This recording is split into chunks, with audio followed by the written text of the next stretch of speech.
driven into the gap, left center field, down to the wall. The game is tied. Here comes the winning run, and the Aggies have walked it off.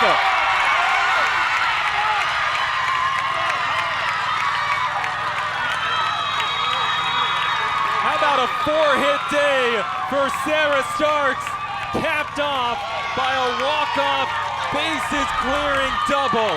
And the Aggies go from down to their final strike to winning game one of the doubleheader and capturing at least a series win, and it was not even close. Ito, Feliz, and then Nakahara. That's tomahawk deep down the left field line. Goodbye! And with one swing, the Huskies take the lead. It's a 3-run homer for Alicia Flores. 2-2. Ripped on the ground, base hit to left field. 1 run scores. Here comes Chan, and it's 3-0 Stanford.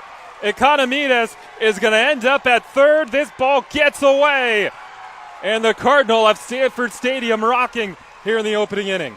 Nice effort by Cecil, didn't make the catch. And meanwhile, Kilday into deep left field, and it's caught! Sarah Olson just robbed Grace Kilday of a 3-run homer. Are you kidding me? Lifted, left center field, towards the alleyway. Olson dives, and she's got it again! Just superhuman stuff from Sarah Olson. She saves the game for Long Beach State and sends this one into the 10th. Leah heading for nursing school.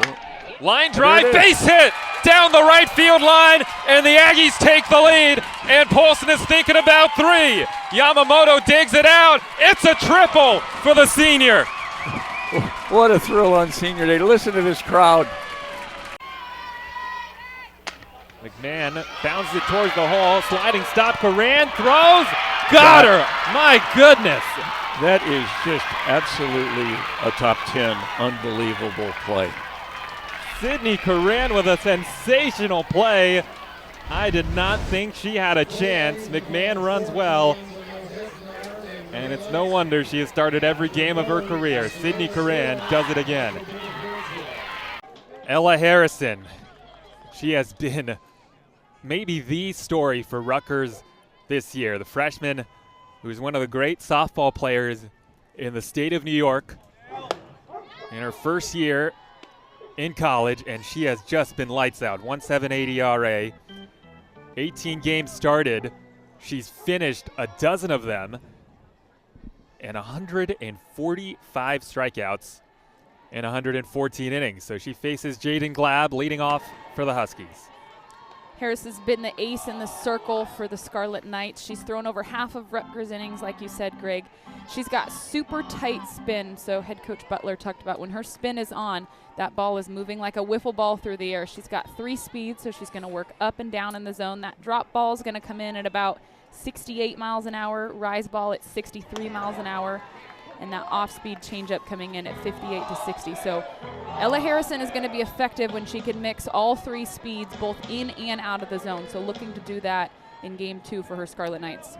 She is from Clarence, New York, which is right outside of Buffalo on the very northern edge of the state. She was a finalist for the Gatorade State High School Player of the Year. And she has got a lot of promise, and Kristen Butler has made no bones about it. She says she can be a game changer for us.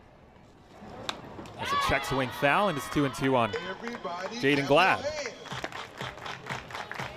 When head coach Butler was recruiting Harrison in her club ball days for the Chicago Bandits for Bill Conroy, she had said that she saw her drop ball and said, there's something different about this kid. There's something different about this drop ball that I want on my staff. Glab trying to battle that strike 3 call right at the knees. And there's a strikeout to start the game for Harrison. Ava Carroll. 146 on the year for Harrison, who has pitched the most innings out of anybody on the Rutgers staff. So she gets the first out. Here's Ava Carroll.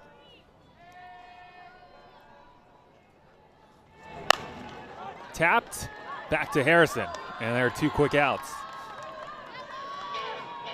And this is how they prefer to face Alexis DeBoer, with nobody out and 2 away. Batting third, the first baseman, number 16, Alexis DeBoer.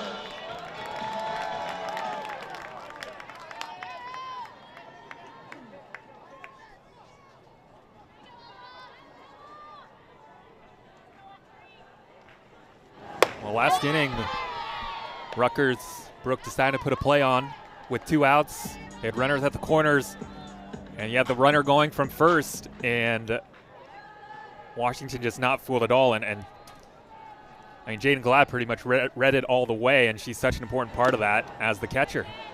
Yeah, I loved how Jaden felt like maybe she wasn't going to get the runner down at second, and it was more of a pump fake, and then immediately turned and snapped and caught the runner sleeping over at third, got in a pickle. So great textbook softball. Not a lot of throws in that pickle, which is what you want to see in that sort of situation.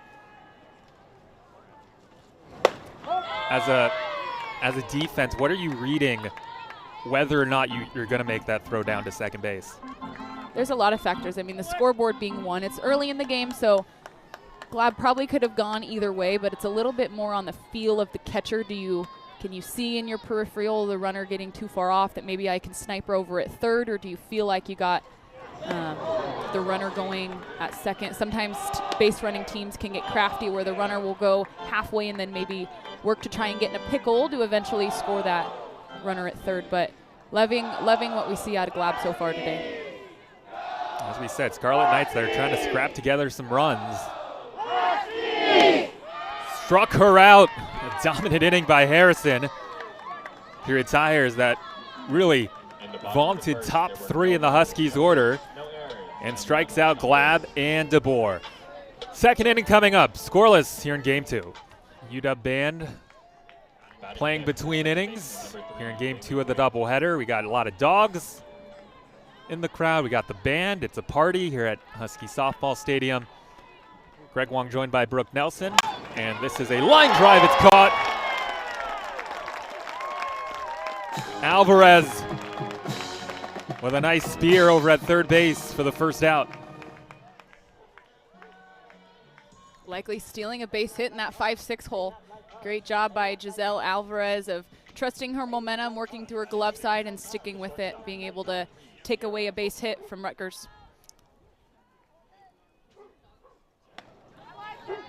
Pac-12 freshman a season ago, one of the 4 returning players from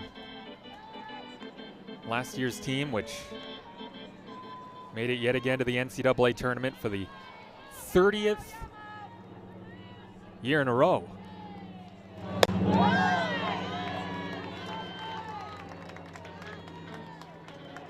One ball and 1 strike, the count to Sierra Hoekstra. Her sister Kelsey pitched game 1, had a little bit of bad luck. Half of the runs were unearned. And she chases 1 and 2.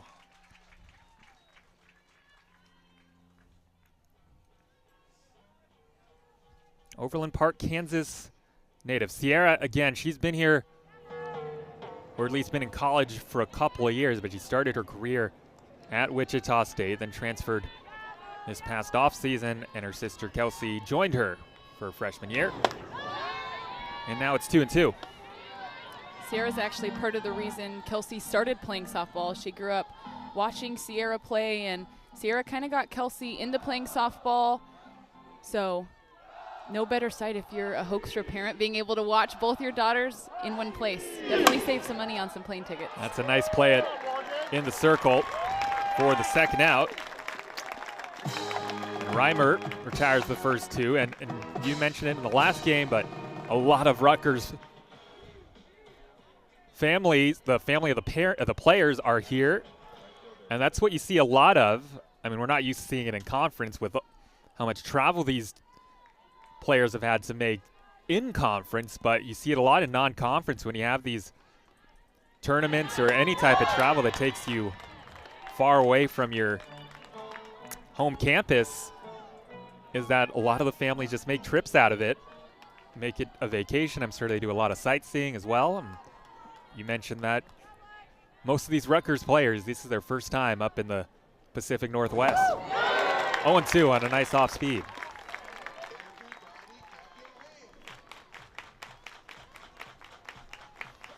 Beautiful off-speed pitch by Reimer, working that outside corner of the plate. Has Kraska down 0-2.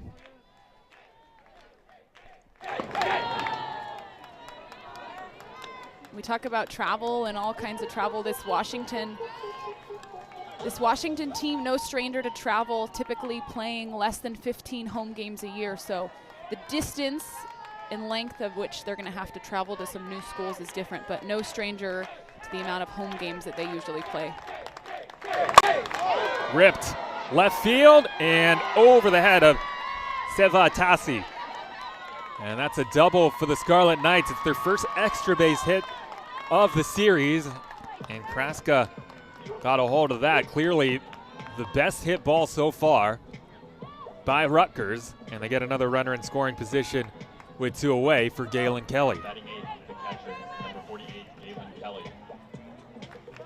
And this is one of the few barrels Rutgers has had today.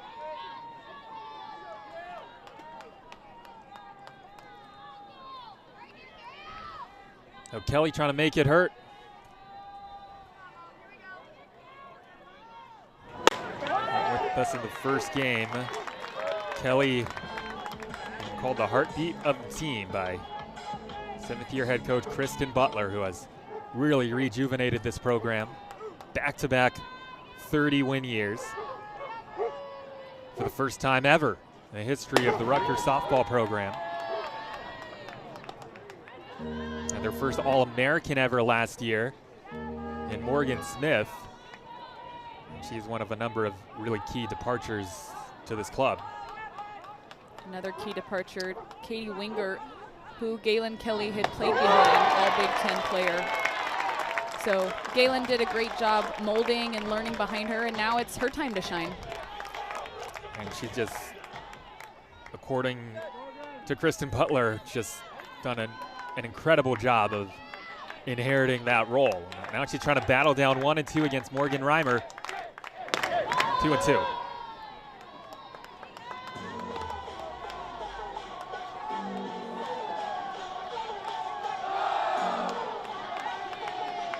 Good crowds for both games of this twin bill, as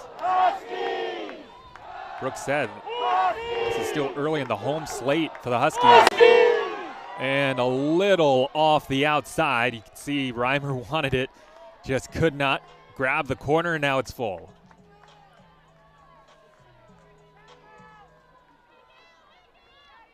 Only the second homestand of the year for the Huskies.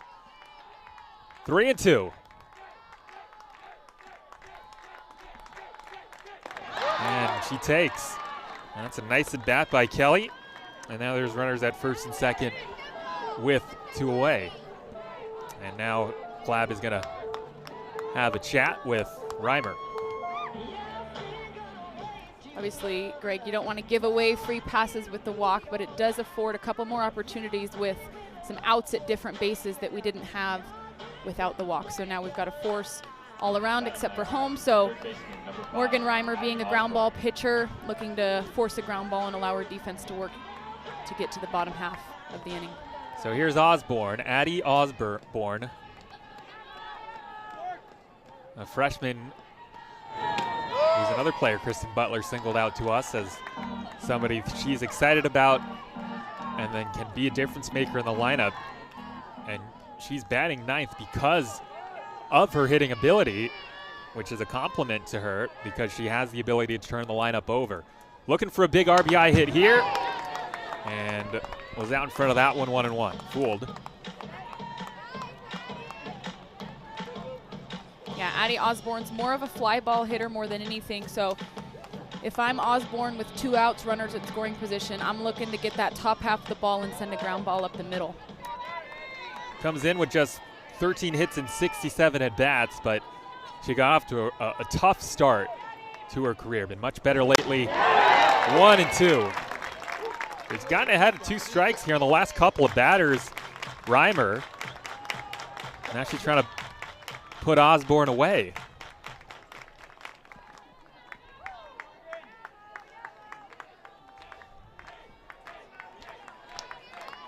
This is a big at-bat for the Scarlet Knights, trying to, like you said, turn that lineup over to Jillian Anderson. You can get Jillian Anderson up with bases loaded, you're in a pretty good spot. Yeah, this is kind of one of the optimal situations for Rutgers if they can get it to Anderson. She's waiting her turn.